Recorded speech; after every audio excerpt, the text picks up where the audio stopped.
Yes, Scooby-Doo, the Great Dane that has blessed generations with great entertainment. Scooby-Doo has been around for more than 50 years. For 50 years. For 50 years, Scooby-Doo and the rest of Mystery Inc. have been running around and solving mysteries with a lot of iterations of TV shows like the OG Scooby-Doo Where Are You?, the new Scooby-Doo movies, a show that I really love, a pup named Scooby-Doo. There's a mystery in town, so call the coolest pup around. Man, I love that theme song. What's new, Scooby-Doo? And to me, the best Scooby-Doo show of all time, Scooby-Doo Mystery Incorporated. To anyone who has like a plethora of streaming services, look it up and watch that show because that show is really good. And I was mad that it got canceled. But back to the topic. But the iterations don't stop there. Oh no, Scooby-Doo is such a big franchise. From back in my childhood, there were 2 live-action Scooby-Doo movies, which gave us an Oscar-worthy performance of Matthew Lillard, who portrayed Shaggy, and 2 television live-action movies. And don't get me started on the straight-to-video animated movies. Oh, there's a lot. But if I were to look at the very long list of Scooby-Doo animated movies, and somebody would ask me, which one do you think is better? out of the 1,000 Scooby-Doo movies, the best one is, let me see, is it this one? No, not that one. Oh, hell no, not that one. Oh, this one. Scooby-Doo on Zombie Island. This is good for so many reasons. It's art style, the plot, the horror elements, and being one of the first properties to give the Mystery Inc. some depth. For actually making the monsters real, too. Not only do I consider this movie a great Scooby-Doo movie, but a good horror movie. Now, while every YouTube video has talked about this movie and how good it is, you're asking me, Say to these people! well, honestly, I'm going to say the same thing, too.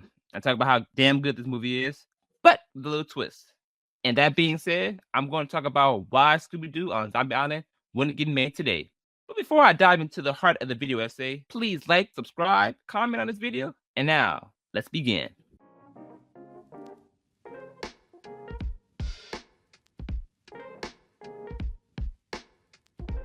So to give a little backstory on my history with this movie, back when VHS tapes were a thing, you usually had like a preview or like a bunch of trailers that came before the actual movie you were going to watch. So I forgot which VHS tape I was looking at, but before the movie, there was a teaser trailer to Scooby-Doo on Zombie Island, and the trailer went something like this. Scooby-Doo on Zombie Island. And my 5-year-old self was like, and then at the end of the trailer, I was like, oh, I got to get that movie. And a couple months later, my mom got me this VHS tape, and I started watching the movie, and I fell in love with the movie instantly. Now, while I do love this movie and consider it to be the best Scooby-Doo movie of all time, there are some things that it does differently in a brilliant way, while also keeping those Scooby-Doo tropes alive. For example?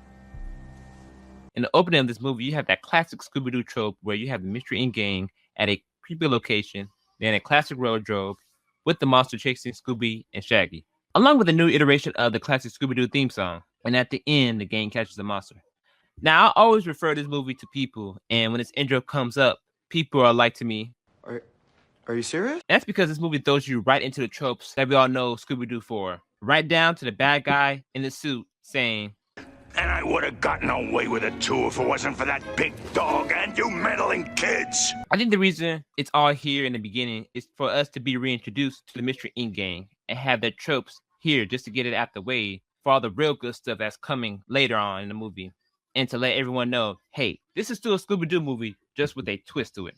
And rewatching this, I really appreciate the team behind this movie for doing that. The Scooby-Doo movie, or I should say the Scooby-Doo movie live action one that came out in 2002, does this too in a similar way. And, you know, it goes those classic tropes. While Zombie Island goes out the gate with the tropes, it does sprinkle little gags here and there through the movie. But while it does that, it does some ballsy things within this film, starting with the animation.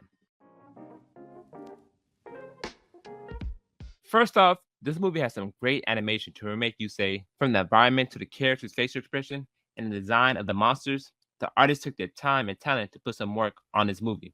And there's a great reason for all that. The team behind the animation is a Japanese studio called Mook Animation. This is the same animation studio behind SWAT Cats and Johnny Quest from the 90s, my favorite Hanna-Barbera cartoon of all time. What makes this animation so great in this movie, they rides a line of not looking too cartoony and having the characters look sort of realistic. I don't know the exact word for it, but the characters look great. I feel that when the studio was making this, they wanted to feel like that old classic Scooby-Doo. However, they wanted it to be taken seriously, similar to something like The Last Airbender, Justice League, the animated series, or X-Men. the anime series, where those shows were animated, but however, everyone could watch them. And I feel like WB wouldn't go down that route again because this kind of animation of Scooby Doo was like basically a one and done thing. Once we got into like 21st century, Scooby Doo movies had that cheap looking animation to them where they all look the same. The gang has that OG wardrobe, and the villains haven't had much thought or innovation to them. And there have been so many Scooby Doo movies, and none of them has topped Zombie Island. And honestly, I have to say, this is the best looking Scooby Doo movie to date. And this movie came out in 98. 98, y'all. Now, I don't know if Scooby Doo Witches Ghosts and Alien Invaders has the same animation studio behind them, but they have a similar looks to them. But for some reason, Zombie Island still looks the best out of all of them. So remember earlier when I said this movie is ballsy? I say that for this scene alone.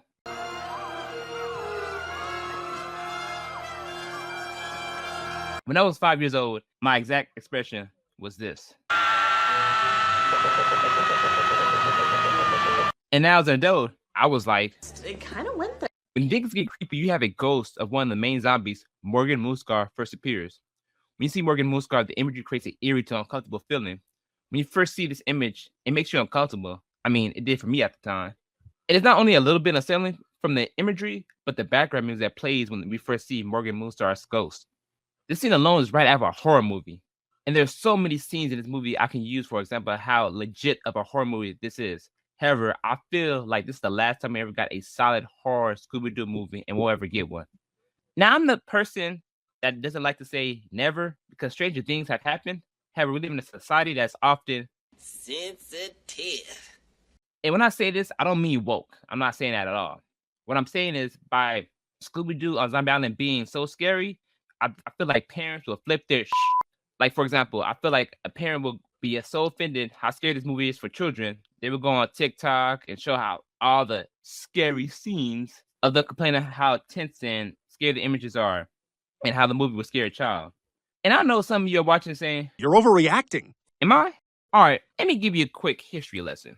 In 1999, a Disney Channel original movie called Don't Look Under Your Bed had just premiered. And when that movie played on Disney Channel, parents were not happy. Parents complained and sent letters that this movie was too scary for kids. And since then, Disney hasn't made a horror movie since then. If you don't believe me, there's an article on Screen Rant about it. And to hearing that these kids were afraid of a Disney Channel original movie, this is my reaction to that. Now, I don't know if it's the same with Scooby-Doo on Zombie Island, if it was too scary for kids, but there hasn't been a horror movie or a Scooby-Doo movie like it since then. Not even a live action movie had horror elements in it. I mean, people can argue it, but it's really a goofy movie. Great movie, but a goofy movie. I'm not saying that every Scooby-Doo movie has to be scary like Zombie Island, but I would like there to be a balance of the two, which leads me to my next topic. As I go into this topic, I don't want anyone to think that I want Scooby-Doo to be dark and scary all the time. That would be nice. But in the last 20-something years, we've all gotten these silly Scooby-Doo movies and TV shows. Except for Scooby-Doo Mystery Inc. Incorporated. I declare that is the best Scooby-Doo show of all time. Maybe I'll do a video on that next Halloween, but we'll see. And I feel like Scooby-Doo should get a balance of silliness and something dark. Since WB has been releasing straight-to-video Scooby-Doo movies every year, it should be like do one silly Scooby-Doo movie one year and with the regular tropes and gags. Then the next year they should follow the formula of Scooby-Doo on Zombie Island, where the story takes a dark turn and then you have some intense things happening. And I'm not talking about Daphne and Fred doing a big nasty with each other or some creature tearing the guts out of somebody. I just want a Scooby-Doo franchise to take more risk and get a little serious sometimes. Because I feel that WB thinks that Scooby-Doo franchise is something that can't be serious and just for laughs. A perfect example of what I'm talking about is Scooby-Doo Return to Zombie Island. I haven't seen this movie, but I've seen clips of it online. If you've seen the original movie, how it ends, there was no need for a sequel to this movie. The clips I've seen of this movie takes everything away from the original that went heavy on those tropes and gags. Again, the animation in the sequel isn't even on the level of the original. Look at these stills right here. There should never be a reason why a movie from 98 looks better than the one from 2019. That's a shame.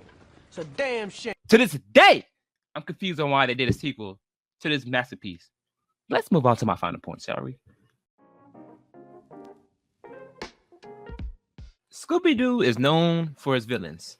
You have the Creeper, the ghost of Redbeard, Charlie, the Fun Lad robot, Scrappy-Doo. The list goes on. But the best Scooby-Doo villains of all time are Simone Lenore, I think that's how you pronounce it, and Lena Dupree. I know that they have a henchman named Jacques, who's voiced by Mark Hamill. However, he's just a henchman and there's nothing more to him. But what makes Simone and Lena great villains is that they're not the typical Scooby-Doo villain. In mostly every Scooby-Doo episode, the villain is dressed up as a monster to scare away the locals because they're interested in some property that has a lot of money on it. And basically, the villain is squatting. That isn't every Scooby-Doo villain's motivation, but the majority of the time, that's how it comes across. But Zombie Island breaks that trope with Simone and Lena. Lena. Both Simone and Lena have a compelling backstories to where they were once settlers. Pagan settlers. Get it right. In the scene, they eating that barbecue sauce, having the Panera bread, and listening to their folk music. But all of a sudden, Morgan Moonscar shows up with his homies, and they kill their friends. Simone and Lena were upset by that and wanted vengeance against Morgan. And they got it. And being older now, I'm glad they got it. Because I would be mad too, someone killed my friends and interrupt me eating my pork chops. And the whole time I'm screaming at the TV like, and in that aspect, they weren't wrong. However, Simone and Lena grew a bloodlust, just started killing fools, just so they could live forever. Now, while they are short-lived villains and only appear in this one movie, well, technically they appear in Scooby-Doo Return to Zombie Island, but we're not counting that. We're just talking about the OG Zombie Island. And I remember them for their motivation and how threatening they were. That's how great of villains they were. Simone and Lena were so bloodthirsty, they were ready to kill Scooby-Doo and the gang. Well, just the other three. They made some voodoo dolls of Velma, Daphne, Fred, and I forgot the gardener's name that Velma wanted to have sex with. And they were ready to burn those three. I should say those four.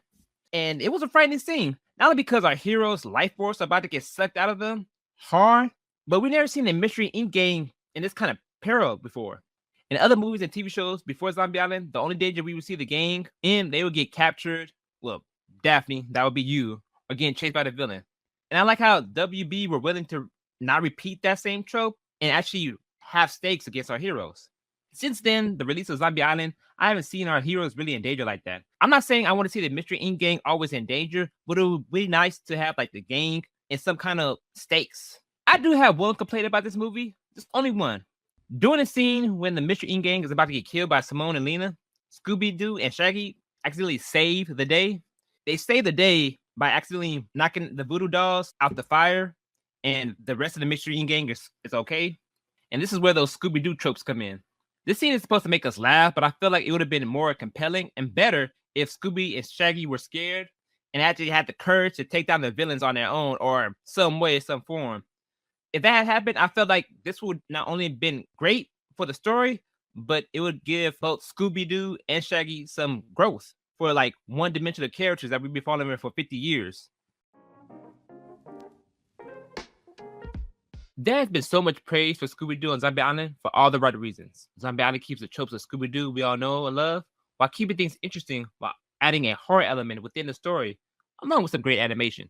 Today we get a flood of Scooby-Doo movies and all of them look the same and have mediocre animation. But not here. The animation in Zombie Island is the best you've ever seen in a Scooby-Doo movie. The art of the Mystery Inc. game that is faithful to the OG style to the game. The animation and movement of the characters are fluid, while also giving some characters an unsettling facial expressions to them. The details in the monsters look frightening, to which they make them more of a threat.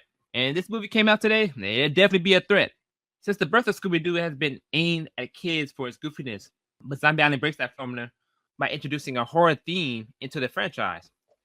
Parents will take issue with Zombie Island to where many people feel like it's too scary for children and prefer a more silly side of Scooby-Doo. The Scooby-Doo where you have typical tropes and well-known villains. But the villains in Zombie Island stand out from the rest of the Mystery Inc. gang's rogues gallery. Simone and Lena are no doubt the best Scooby-Doo villains in the franchise. They have a compelling backstory to where your heart goes out for Simone and Lena at first. However, once you see how crazy they are, Crazy bitch! you want them to go down by any means necessary. The story makes Simone and Lena compelling villains from their actually trying to murder the Mystery Inc. gang, which makes them stand out from any other Scooby-Doo villains. While I love this movie, I feel that we're not going to see a movie like this in the Scooby-Doo franchise for a while. I personally feel that WB is comfortable having Scooby-Doo being this goofy character, which I'm fine with. I just wish we get more movies similar to Zombie Island. And at the time, it was a new spin on Scooby-Doo where the monsters are real. And not only are the monsters real, but they are threatening. However, we just got to wait for that next great Scooby-Doo movie.